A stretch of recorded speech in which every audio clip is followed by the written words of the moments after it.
Good afternoon, everyone. Welcome to Gendera. So I've just put Evie and Ruth and Gwen and Noah and Isaac into the same pen again.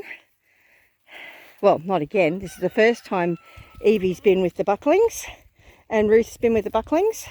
So she's going to be really excited. And she hasn't experienced electric fence yet either. And I haven't turned it on. Oops. And I helped. I also helped too. Yes, Jonathan helped. With Ruthie. Ruth.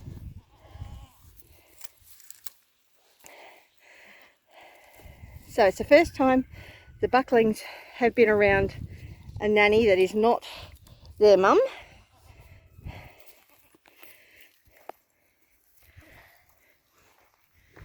They're not quite 2 weeks old. And it's the first time Ruth has been with other babies. So other kids. Oh, look at Evie's udders. I need to milk Evie. We've actually just been away for a few days. I had someone milk Evie yesterday. I'm going to have to go get that bucket. Her udders are huge. Oh my goodness. I probably need to even Gwen up a bit too. But I might do that this afternoon.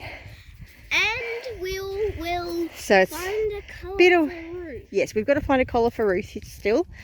But it's been a long time since, well, not a long time, but it's been a couple of weeks since Evie and Gwen have been in the same paddock.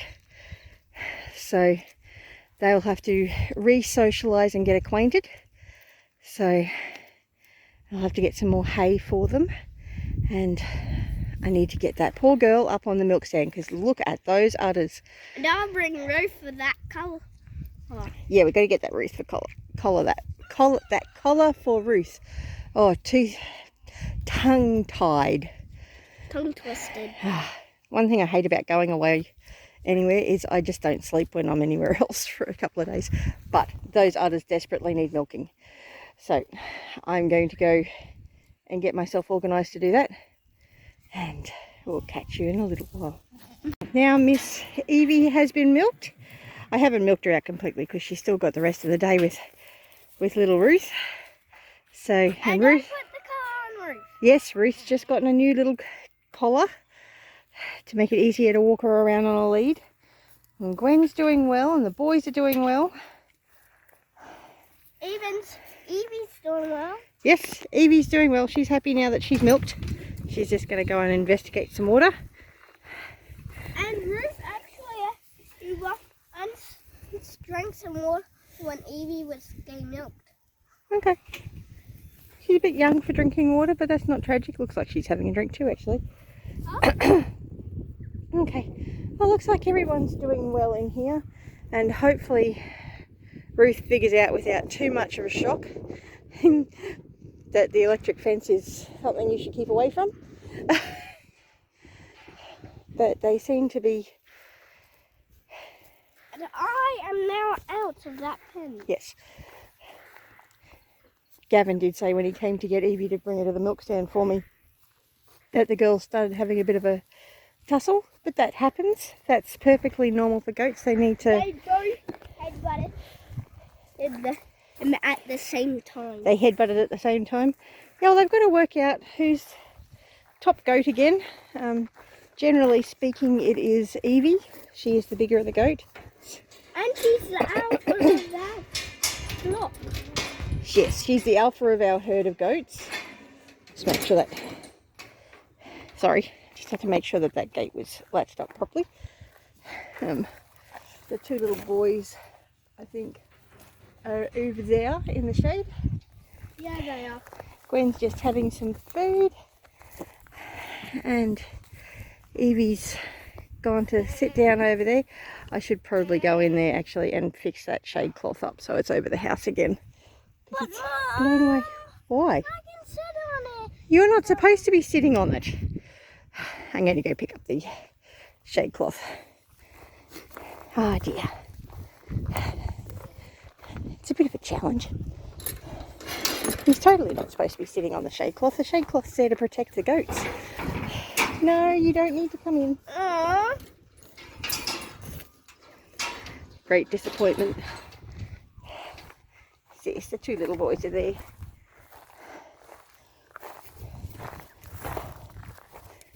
I'm not sure what Gwen's doing. And now I can get Bruce walks. Yes, you can take Ruth on some walks. So it'll be nice being able to have... Jeez. Looks like Jonathan's not the only one that likes to sit on the shade cloth. You coming to say hello? Here you go. You're a good girl, aren't you? I've got some bad news for you, Ruthie. Up. I'll be back in a second. I need 2 hands for this. Right, shade cloth is back up, just so it creates a little bit extra shade there. And Evie's enjoying being back out in the paddock. She hasn't been in this paddock since she kidded. So it's been a few weeks now. It's at least, it might be getting up to 3 weeks, maybe.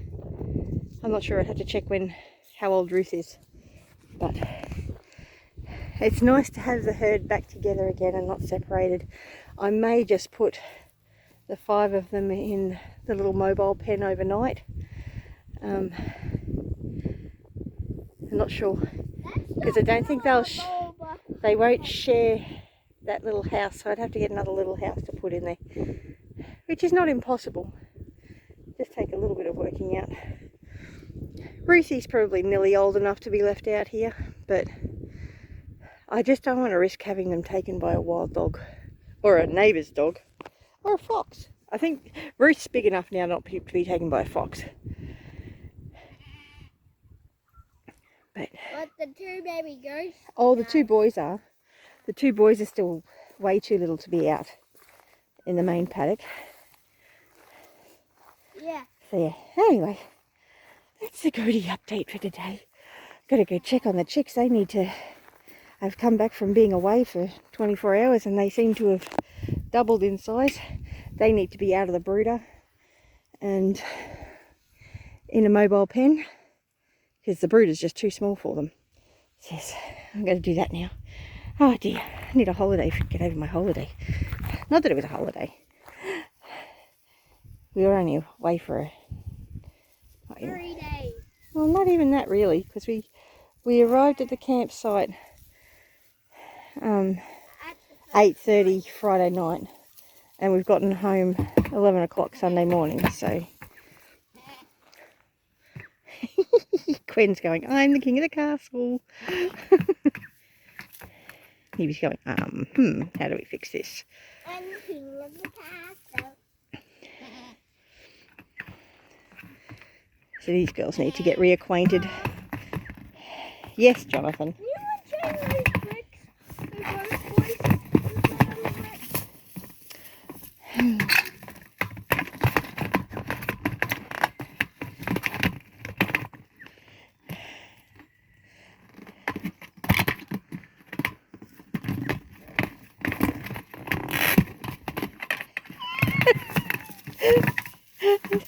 They're going to tussle over this.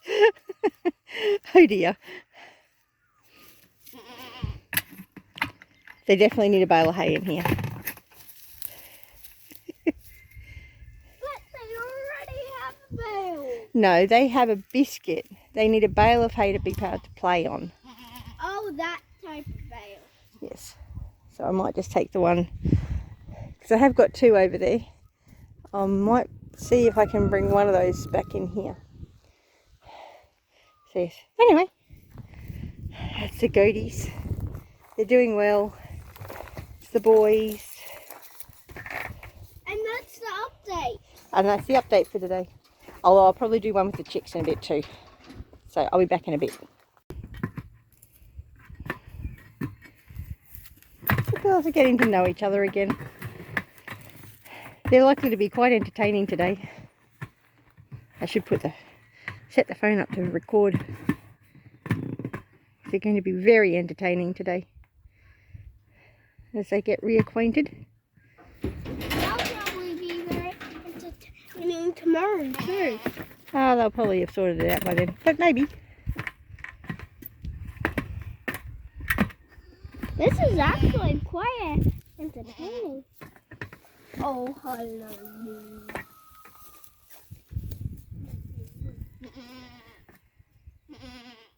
Those boys are still over there. Mhm. Now that got Evie distracted.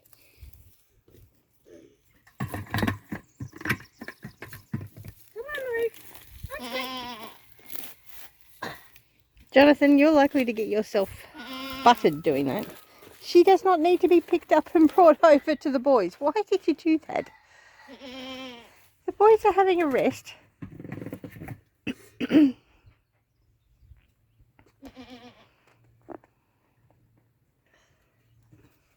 We'll come and check on them later. Yeah. Otherwise we'll stay out here all day and the chicks won't get any attention. Yeah. And they need some more attention. Yeah. Well, bye Ruth. Bye Evie. Well, bye Gwen. Bye Evie. Okay. Bye boys. Okay, so there's an update on the chicks, who are actually only 2.5 weeks old just, but they're quite big. I bet there's a couple of roosters there. But yeah, so Ruth is 3 weeks old and the two little twins boys, well the twin boys are 9 days old. So we've got lots of babies on the property. And I've got their food in that little box so they can go in and hide in there at night, so it's a little bit warmer for them. But they are loving being on the long grass and investigating it all. I would normally wait until they're 3 weeks old to put them out there, but these little guys are jumping out of the brooder box. So, yes.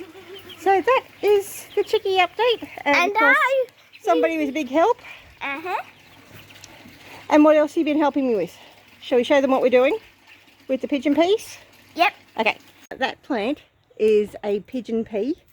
So they can get quite tall, and I've actually just pulled down a big branch. And I've mostly done that because I didn't want the leaves going into the guttering.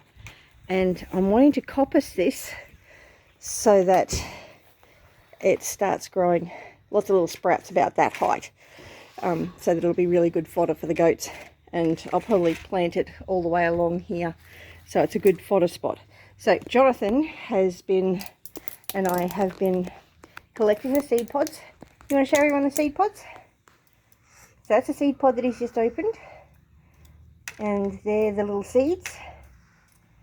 And if you go over to McDowell Manor, Andy's got a whole heap of recipes where he's actually used the pigeon pea in recipes, turned it into flour and made all sorts of things with it.